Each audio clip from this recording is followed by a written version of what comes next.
Puji dan syukur kita panjatkan Allah Subhanahu wa taala. Salawat salam kita curahkan kepada junjungan kita Nabi Muhammad sallallahu alaihi wasallam.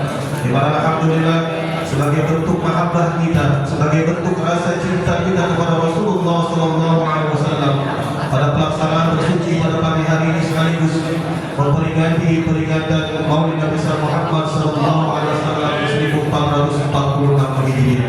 Hadirin jemaah yang kami hormati, pertama-tama bersyukur kita panjatkan kehadirat Allah Subhanahu wa taala yang mana pada pagi hari ini kita sama-sama dapat berkumpul kembali untuk melaksanakan ibadah salat subuh berjamaah Citiwul atau bersuci dalam keadaan sehat walafiat. Maka mudah-mudahan kita semuanya pagi hari ini Allah berikan taufik hidayah kepada kita semuanya.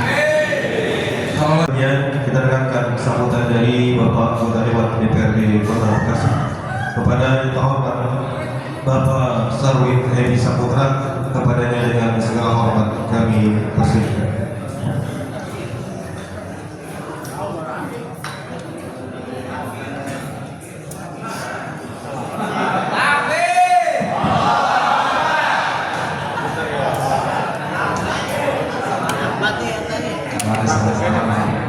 Hari ini ngomong ini harus belajar sih. Bismillahirrahmanirrahim. Assalamualaikum warahmatullahi wabarakatuh.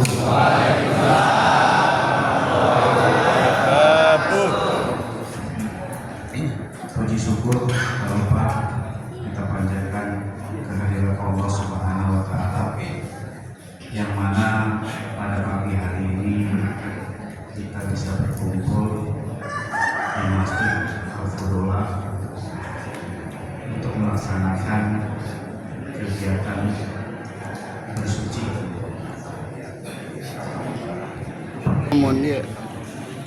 Ketua DKM Masjid Al-Fudullah sekaligus penasehat bersuci Bapak Kiai Haji Daud Salim SHP MSI. Kiai saya salut. Buya Kiai Aswad Mansur MA, kepadanya dengan segala hormat kami persilakan.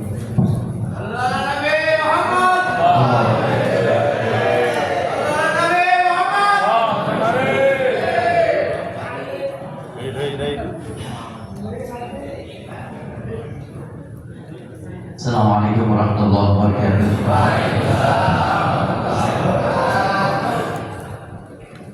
Alhamdulillah alladzi faddala man syaa'a 'ala katsirin min 'ibadihi al-mu'minin. Asyhadu an la ilaha illallah wahdahu la syarika lah alladzi khalaqa kulla syai'in wa huwa rabbul 'alamin. Wa asyhadu anna Muhammadan 'abduhu wa rasuluh shadiqul wa'dil amin. Wassalatu wassalamu ala sayyidina Muhammadin wa ala alihi wa ashabihi wa ala kulli man sara mustamiran ila yaumiddin. Amma ba'd. Qala rabbi shrah li sadri wa yassir li amri wa hlul 'uqdatam min lisani yafqahu qawli. Al-mukarramun, para kiai, para guru, para asatidz, wabil khusus karena sehat bersuci sekaligus Ketua DKM Masjid Al-Fudullah Ustaz Haji Muhammad Daud Salim. Semoga Allah berikan panjang umur, sehatkan badannya, banyak rezekinya, banyak berasnya, banyak emasnya, banyak anaknya, cucunya juga banyak, banyak tambah istiqomahnya. Istiqomah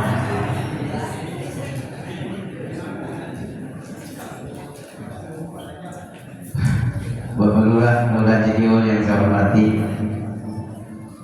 Partai Golkar, dan insya Allah juga Ketua Komisi 3 yang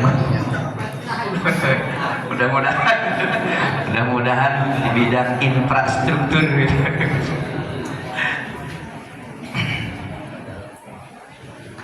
Kita punya dewa melalui musrembang Lurah ya, bisa terkawal ya, bisa terkawal insyaallah. Insyaallah amin. Kabarkan bahwa tanggal 6 kita akan kehadiran tamu dari JSL yang lokasinya di Gelora 7 Mawari segala-galanya. Masjidnya luas, lahan parkir juga luas. Ini Pak Nanang.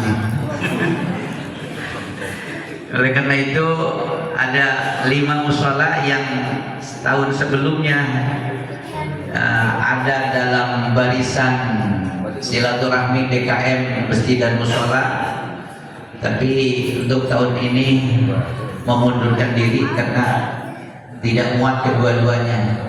Untuk lahan berjamaahnya, musolanya sempit, ditambah lagi lahan parkir yang tidak ada, terus bertambah. Lebih-lebih pasukan biru ini sudah hampir setengah. Ini yang sudah punya kemudian tidak dipakai, dia malah dipakai ke pasar. Ke pasar malah pakai biru, abu-abu. Ketika bersuci sudah punya tidak dipakai. Ini ada salah. Pakai kondangan sekarang. Nah, saya berharap ketika acara ini biar pasukan abu-abunya lebih. Jamaah sekalian yang dimuliakan Allah, sekarang ini kita diingatkan 2 bulan yang ada pada saat sekarang ini. Dari bulan Hijriah kita sudah berada di bulan Rabiul Awal. Kita tahu bulan ini dilahirkan junjungan kita Nabi besar Muhammad Sallallahu Alaihi Wasallam. Dari kita sebagai bangsa Indonesia, kita ada di bulan September. Bulan September kita punya, bangsa ini punya sejarah yang kelam. Kita pernah berduka yang amat dalam di bulan ini. Ketika terjadi gerakan 30 September yang dilancarkan oleh pengkhianat bangsa, yaitu PKI. Kita diingatkan oleh sebuah hadis Rasulullah SAW yang dibawa oleh, riwayatkan oleh Abu Dawud, juga Imam Al-Bukhari dan Imam Muslim meriwayatkan hadis ini. La yuldagul mu'min bi juhrin marratain. La yuldagul mu'minu bi juhrin marratain. Orang mukmin tidak boleh digigit ular dari satu lubang sampai berulang 2 kali. Ini peringatan buat kita. Kalau kita pernah kesalahan, jangan sampai terulang lagi. Kita pernah tertipu 1 kali, jangan terulang lagi. Ada peribahasa di bangsa kita, bangsa Indonesia, jangan sampai orang tua kehilangan tongkat sampai 2 kali dan seterusnya. Kalau tongkatnya pernah tertinggal atau pernah hilang, maka harus waspada, jangan sampai tertinggal lagi. Ketertinggalan tongkat bagi orang tua mungkin tidak menguntungkan bagi musuh, tetapi merugikan buat dirinya sendiri. Kita pernah tertipu 1 kali, jangan terulang kedua kali. Orang yang suka, yang senang kepada kita banyak, yang tidak suka juga ada. Bahkan orang yang tidak suka kepada kita akan terus berusaha bagaimana untuk membuat kita lebih susah lagi. Itulah yang memusuhi kita. Yang pernah memusuhi bangsa ini akan berulang kali bagaimana caranya untuk membuat bangsa ini menderita terulang lagi. Oleh karena itu, kewaspadaan ini yang pernah disabdakan oleh Rasulullah menjadi sangat urgent buat kita bangsa Indonesia. Kita nih tidak ada satupun seorang Rasul sebelum Nabi Muhammad pun yang tidak mendakwahkan umatnya untuk berbuat baik, untuk menyembah kepada Allah dan tidak kepada yang lainnya. Nabi Hud umpamanya, Nabi Sulaiman umpamanya, Nabi Soleh umpamanya, dengan ucapan ya qaumi ibudullaha ma lakum min ilahin ghairuh. Itulah ajakan atau seruan para rasul kepada umatnya. Ya qaumi ibudullaha ma lakum min ilahin ghairuh. Wahai kaumku, beribadahlah kepada Allah, sembahlah Allah yang tiada Tuhan kecuali hanya Allah.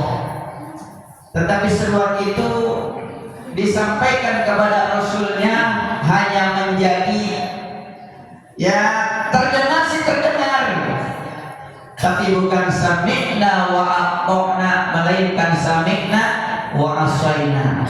Begitu dia mendengar, terus dia tidak mengamalkannya. Berbeda dengan orang-orang yang beriman, sami'na wa ata'na. Begitu mendengar, dia taat, dia patuh, dia turuti. Ajaran Rasulullah sederhana, hanya ingin membuat manusia bagaimana cara berakhlak kepada Allah dan Rasulnya seimbang. Karena kita tidak cukup hanya beribadah kepada Allah meninggalkan Rasulnya. Tidak cukup juga kita beribadah menuruti perintah Rasul tanpa mengikuti perintah Allah. Tetapi kedua-duanya, ibadah kepada Allah, ibadah kepada Rasulullah. Bagaimana asbab nuzulnya ayat surat Al-Imran ayat 31? Qul in kuntum tuhibbunallaha fattabi'uni yuhibbukum wa yaghfir lakum dzunubakum. Katakan hai Muhammad, kalau kalian cinta kepada Allah, sederhana, fattabi'uni yuhibbukumullah, ikuti aku. Kata Rasul begitu. Kalian cinta kepada Allah, kata Rasul, ikuti aku. Jangan mengaku cinta kepada Allah tetapi tidak sesuai dengan akhlak aku, tidak sesuai dengan apa yang aku dakwahkan kepada kalian. Bukan cuma itu, kalau kalian menuruti itu, wa yaghfir lakum dzunubakum, enggak tanggung-tanggung dosa kalian yang sudah berlalu, Allah akan mengampuninya.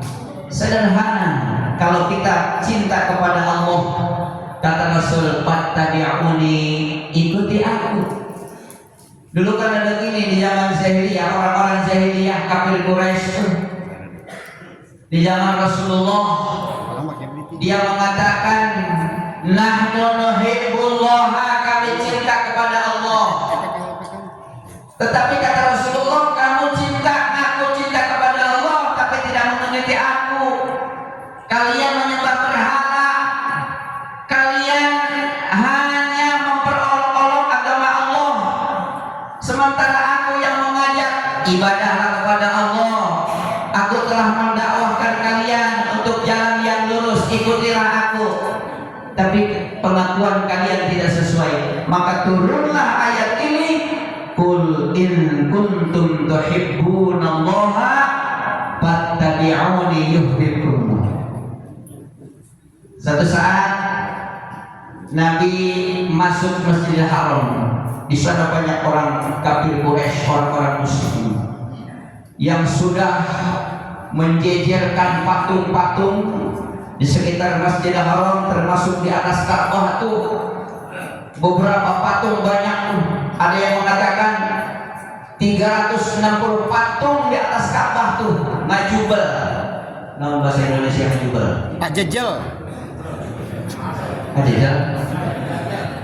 Ka'bah kan ukurannya cuma segitu tuh, patungnya ratusan di atas Ka'bah. Itulah kerjaan kaum musyrikin tuh, diamnya tinggalnya di Masjidil Haram. Datanglah Rasulullah, antum tahtalifuna millata abikum Ibrahim wa Ismaila, laqad kana 'alal Islam. Kata Rasulullah, Kalian mengaku cinta kepada Allah, tapi menyalahi agama yang dibawa oleh bapakmu Ibrahim dan Ismail. Mereka berdua alal Islam. Laqad kana alal Islam. Mereka berdua menetapi ajaran Islam yang memasangkan menyerahkan dirinya bulan-bulan kepada Allah Subhanahu wa taala.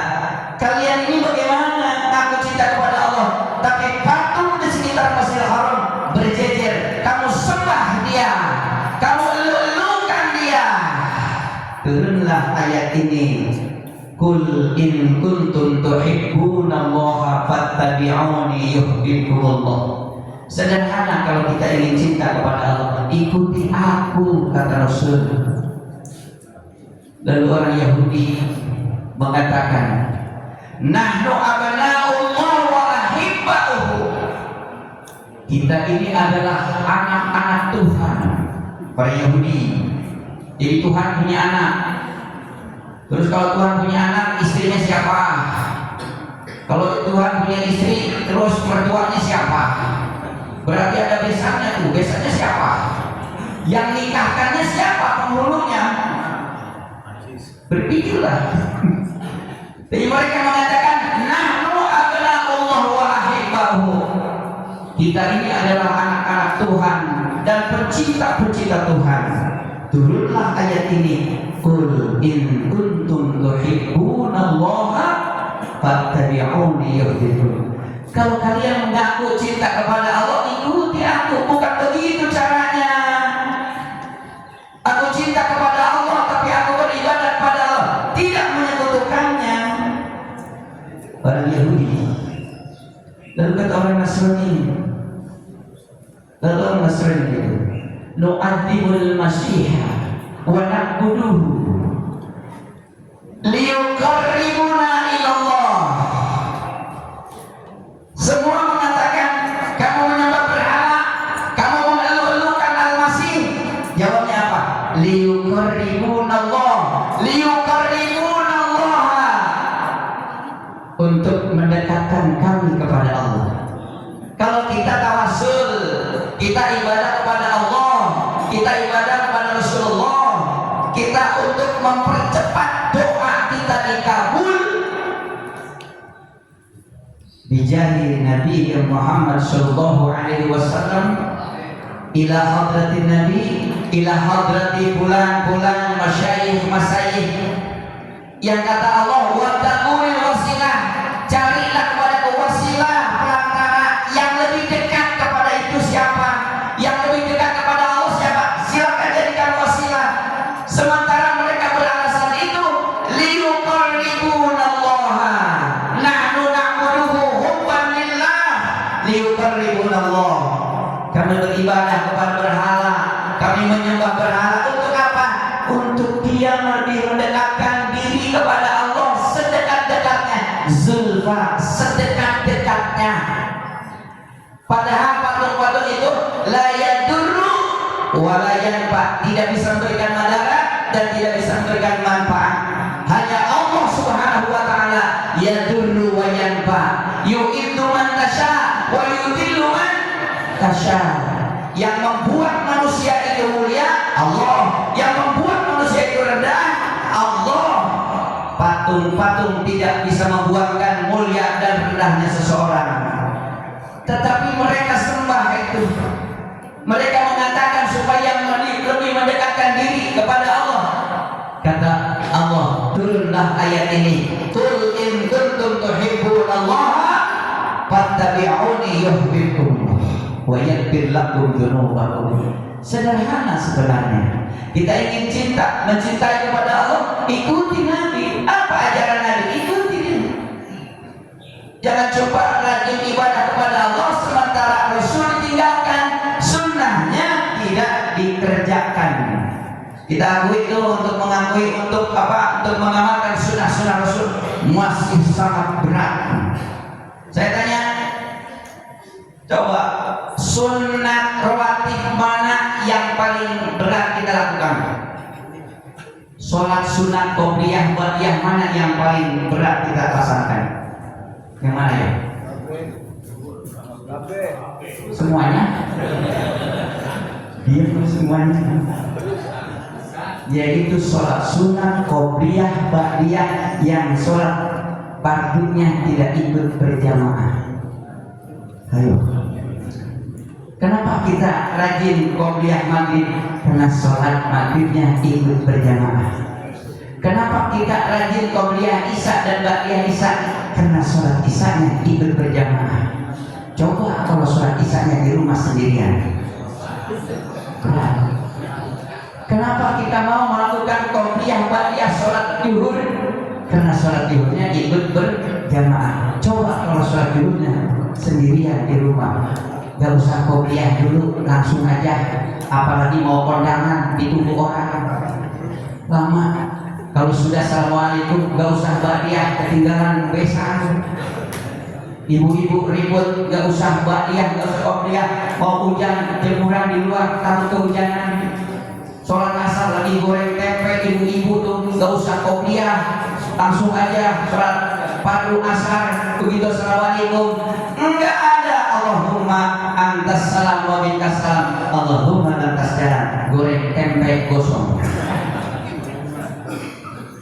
Jadi sholat sunat yang paling kita malas melaksanakannya, qobliyah dan ba'diyah, adalah apabila sholat fardunya tidak dilakukan dengan berjamaah. Coba, itu paling berat. Padahal itu sunnah Nabi. Kata Nabi, fattabi'uni, ikuti aku. Sunnah-sunnahnya. Coba, adakah setelah sholat Jumat nih utuh sampai berimam berdoa selesai semasjid utuh? Ada nggak kira-kira? Paling ada berapa orang? 10 orang. Mendingan 5 orang. Kata Rasulullah ini, hadisnya dari Abu Syaibah, dari Asma binti Abi Bakar, man qara'a ba'dal Jum'ah Fatihatul Kitab wa suratul Ikhlas wal Falaq wal Binas sab'a marra, 7 kali. Setelah sholat Jumat baca Fatihah 7 kali, Qul huwallahu ahad 7 kali, Qul a'udzu birabbil falaq 7 kali, Qul a'udzu birabbin nas 7 kali. Apa kata Rasulullah? Itu orang dijaga, dilindungi oleh Allah dari Jumat itu ke Jumatnya akan datang. Bahkan kata Rasulullah Sallallahu Alaihi Wasallam, dia diangkat derajatnya oleh Allah tuh, diangkat derajatnya. Oleh karena itu yang disebut musabihat namanya tuh. 7 kali, 7 kali, Fatihah 7 kali, Qul huwallahu 7 kali, Qul a'udzu birabbil falaq 7 kali, Qul a'udzu birabbin nas 7 kali. Jangan didiskon. Cuma 3. Jangan. Kata Rasulullah ini, siapa yang baca setelah sholat subuh dan sholat maghrib, la ilaha illallah wa la syarika lahu wa alaihi wa yumitu wa ala kulli syai'in qadir. Habis sholat subuh tadi dibaca berapa kali? 10. Habis sholat maghrib 10. Selain daripada itu, Rasul tidak mensunahkan. Artinya apa? Mau dibaca setelah zuhur silakan, nggak dibaca juga. Rasul memang tidak mensunahkan itu. Yang Rasul sunahkan 10 kali setelah sholat subuh, 10 kali setelah sholat maghrib. Apa kata Rasulullah? Diberi 10 kebaikan, dihapus 10 kebaikan, diangkat 10 derajat. Ilmu. Allahu Akbar. 10 kebaikan diberi oleh Allah, 10 kejelekan dihapus oleh Allah, diangkat 10 derajat. Ilmu. Itu setelah subuh, setelah istighfar 3 kali, baca setelah subuh la ilaha illallah wa la syarika lahu wa alaihi wa yumitu wa ala kulli syai'in qadir 10 kali. Setelah sholat maghrib 10 kali. Kalau kita ingin apa itu contoh akhlak Rasulullah SAW secara keseluruhan, baca kitab Syama'ilul Muhammadiyah. Karena kalau kita baca itu tuh mau ketawa-ketawa sendiri, oh begitu ya Rasulullah. Rasanya kita berhadapan dengan Rasulullah membaca kitab itu. Seakan-akan tuh, masya Allah, Rasulullah bercanda, tapi bercandanya benar gitu. Ya ketika ada nenek-nenek datang kepada Rasulullah, nenek-nenek datang kepada Rasulullah, ya Rasulullah, saya ingin menjadi ahli surga. Maka kata Rasulullah, ya mohon maaf nih, di surga tidak ada nenek-nenek. Nangis kan nenek-nenek, nangis nenek-nenek, karena dia udah lewat umurnya, udah jadi nenek-nenek. Di surga nggak ada nenek-nenek. Itu bercanda Rasulullah, tapi bercandanya benar. Kenapa? Orang sudah jadi nenek-nenek, sudah jadi kakek-kakek di dunia, di surga semua menjadi anak muda, muda semua, nggak ada nenek-nenek. Kekuatannya 1.100 anak muda, 100 kali anak muda. Satu malam tuh gilir 100 kali tuh, begitu 100 kali satu malam, kuat anak muda. Coba di dunia, pengantin baru semalam berapa kali? Pengantin lama berapa? Pengantin lama banget berapa kali semalam? Nangan. Itulah Rasulullah mengajak kepada kita untuk mencintai Allah dan Rasulnya, bukan hanya sekedar, kalau kita bilang bukan sekedar seremonial, tetapi ingin bagaimana Rasulullah menyatukan rasa cintanya kepada Allah dan Rasulullah benar-benar ada dalam setiap jiwa individu umat Islam. Qul in kuntum tuhibbunallaha fattabi'uni yuhibbukumullah wa yaghfir lakum dzunubakum. Semoga kita menjadi umat Nabi Muhammad SAW yang setia mengamalkan sunnah-sunnahnya sampai akhir hayat kita. Jaminan sudah, itu tembok orang sudah kelihatan, satu pertanda bersuci sudah harus berakhir. Mudah-mudahan sampai di sini bermanfaat buat kita semua. Ada hilaf dan salah, mohon bukan diri yang sebelah-sebelahnya. Wallahu a'lam bishawab. Assalamualaikum warahmatullahi wabarakatuh.